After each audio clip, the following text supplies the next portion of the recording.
Hi, and welcome back to another installment of Piercing History with your favorite host, me, Rat Baby. In past videos, I've told you a little bit about the history of septum piercings and lip piercings. Shameless self-plug, I'm gonna link them up here if you're new here or if you just haven't seen them yet. But today we're going to be moving away from the face just a tiny little bit, and we're going to be talking about the history of stretched lobes or stretched ears, like what I have here, what they are, where they came from, spoiler alert, it's all over the world, and what they represent in different cultural contexts. It's been a little while since I've actually had time to sit down and do one of these research and information heavy videos, but these are so much fun for me to make. They truly are some of my favorites, because as much as I know about piercing and body mod history, there still is always something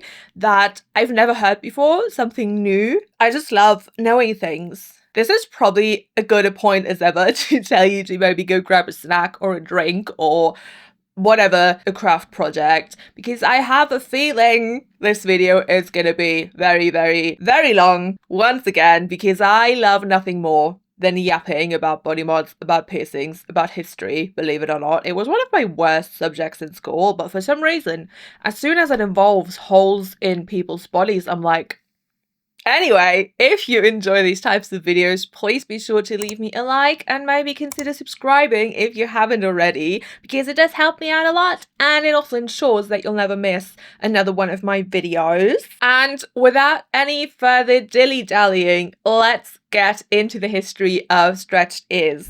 First things first, what even are stretched ears or stretched lobes? They can look like this. Granted, mine are a very large example. Usually they will look something like this, or maybe like this if you encounter them in the wild. But you also might be wondering, how do people even do that? Because I did not start out with lobes this size and just cut out a massive hole in the middle. Usually stretched lobes start out as just regular everyday ear piercings at a standard gauge, which is usually around 1.2 1.6 millimeters, sometimes even smaller if people don't get them done at actual piercing shops. Sometimes when people get their ears pierced with the sole intention of then stretching up those piercings, they will go ahead and skip a few sizes and get something bigger straight away. In either case, the process of stretching is fairly simple. There's various methods. I have a couple videos where I talked about this, which I'm going to link up here if you're interested. Shameless self-plug, I don't care. If you would like to see a video about just stretching methods and what I think about them, please let me know. Anyway, all those various methods at the end of the day boil down to slowly increasing the size of the jewelry that you have in your piercing and thus stretching it, and then at some point ending up with lobes like this.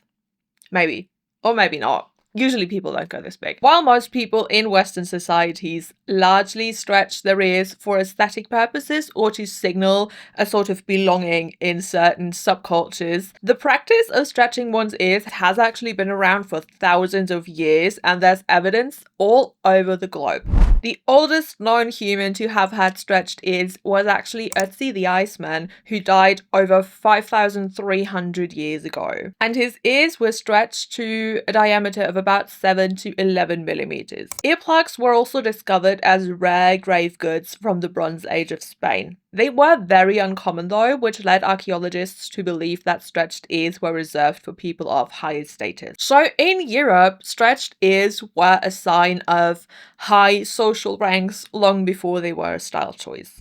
Moving south to Africa, where some of, in my opinion, the most iconic examples of stretched ears can be found. Ancient Egyptian royalty loved a stretched lobe moment, and probably the most famous example is King Tutankhamun. His golden death mask very clearly shows that he had stretched lobes of around 10 to 12 millimeters, which is actually not that small. For the Egyptians, body modification was often part of their spiritual practice and believed to enhance a divine image or offer protection. Stretched lobes were worn by pharaohs, royalty, and priests to represent the high status and closeness to the gods. The tradition of stretching one's lobes didn't die down with the ancient Egyptians though, and is very much alive and well all across the African continent. Maasai women and men in Kenya and Tanzania stretch their lobes using natural materials like wood, stone, or bones. Lobes stretched to a large size are a sign of age, wisdom, and maturity within the tribe. Morsi women of Ethiopia stretch both their lobes and lips. The process of stretching is usually started around age 15, and it is used to signify that a girl has reached maturity and is now ready for marriage. The Fulani of West Africa prefer minimal stretching compared to the Maasai and Morsi. They wear massive gold earrings called kwatone kanye, which can be up to 5 inches long. Since the Fulani are nomads, these earrings serve as a sort of portable wealth that's easy to carry and trade while traveling. The most famous Asian figure with stretched lobes is probably the Buddha. To keep a long story short, if you aren't familiar, before his enlightenment, the Buddha was a prince, and as such, he wore very heavy ornate gold jewelry which stretched out his lobes. And when he renounced his material life, he also removed the jewelry, but his stretched out lobes remained. To Buddhists, these lobes represent his rejection of material goods and the Buddha's spiritual enlightenment. In the pre-colonial Philippines, gold was so abundant that everyone across all social classes wore earplugs to display their status. And they would also use wound-up leaves to stretch their lobes. Of course, stretched lobes are still very much prevalent today. The Dayak women in Borneo, for example, stretch their lobes using heavy brass weights that can weigh up to a pound until their earlobes reach their shoulders. In Dayak society, large lobes are seen as a sign of beauty and patience. You can also find stretched ears among indigenous peoples in Thailand and Myanmar, like the Karen, whose girls and women start stretching their ears at a very young age to symbolize belonging within their group, patience, and as a sign of beauty. Or the Lahu, whose stretched ears represent bravery, resilience, and a connection to nature. We've arrived in the Americas, and as such, you already know I have to go way back to the Mayas, Aztecs, Incas, because they are my absolute favorite to talk about. As with most, dare I say all? I don't dare say all. Most body modification in pre-contact American societies was deeply tied to the spiritual world and to the supernatural. Of course, so was stretching your ears.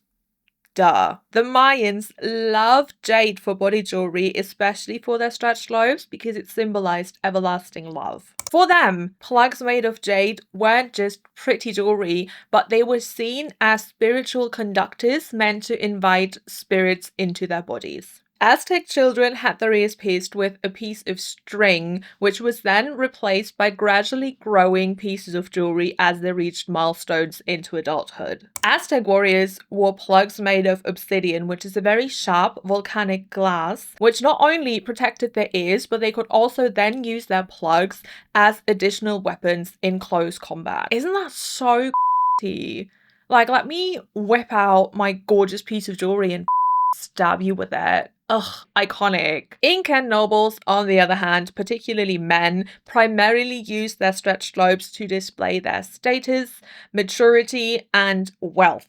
Young noblemen would get their ears pierced in the Temple of the Sun as part of a sacred rite of passage into adulthood, which would then be enlarged over time once they hit certain milestones. And the Incas would wear heavy ornate plugs made of gold and silver again as a status symbol mostly. Tribes living in the Amazon, like the Waorani, I'm really bad with pronouncing things, okay? I'm sorry, I'm doing my best. Still practice ear stretching in childhood / during the transition into adulthood as a rite of passage representing strength. Ear stretching was also obviously present in Rapa Nui, also known as Easter Island, where the famous Moai statues depict figures with long stretched earlobes, which according to folklore represent a long-eared tribe which used to inhabit the island. Meanwhile, the Maori people in New Zealand used stretched ears as a clear indicator of high social status within the community. Now that you've heard about all of these ancient civilizations with stretched lobes, you're probably wondering, how did they even do that without modern jewelry? Well, the simplest of answers is they just used what nature provided them. They would stretch using thorns, wood, bones, plant roots, porcupine quills, whatever was the right size that they needed or that could be shaved down into the size that they needed. Many of these groups also practiced what is now known as dead stretching, which is essentially just placing a larger piece of jewelry into the existing piercing hole with the help of natural oils without any tapers, spirals, what have you, and just kind of letting nature and time do its thing and stretch out the piercing if the jewelry is heavy enough. Did I do a good job explaining that? Probably not.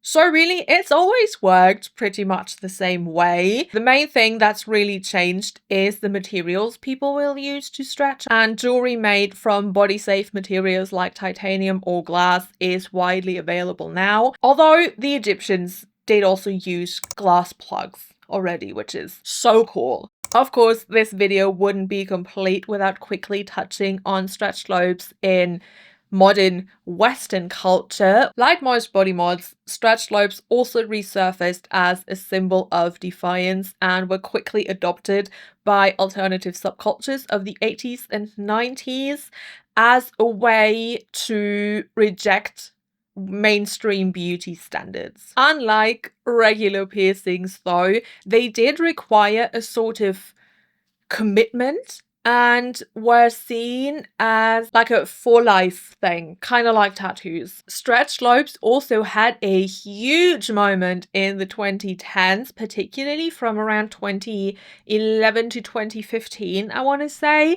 where they even managed to spill over into the mainstream for a good amount of time. However, their popularity died down just as quickly as it appeared. I feel like they're about to have a moment again with 2010s culture and trends and stuff already being recycled. So we'll see where this goes. Circle of life and all that. And that is all I have for you today on the history of ear stretching. I hope you learned something new today. I know I did, which is why I love doing these videos so much. Let me know in the comments if you have stretched lobes, if you would like to eventually start stretching your lobes, and you're here doing research, which is really very cool. Or if you just stumbled upon this and you like history and you didn't expect some ditzy emo to yap at you. All of those options are cool because if you made it this far, I probably did something right. So thank you for sticking around. Thank you so much for hanging out with me today and listening to me yap about 5,000-year-old body mod history. I hope you had as much fun as I did. An extra special thank you to my channel members. I appreciate you so much more than you will ever know. And if you would also like to become a rap baby, you can join up here. And I will see you in the next video. Bye!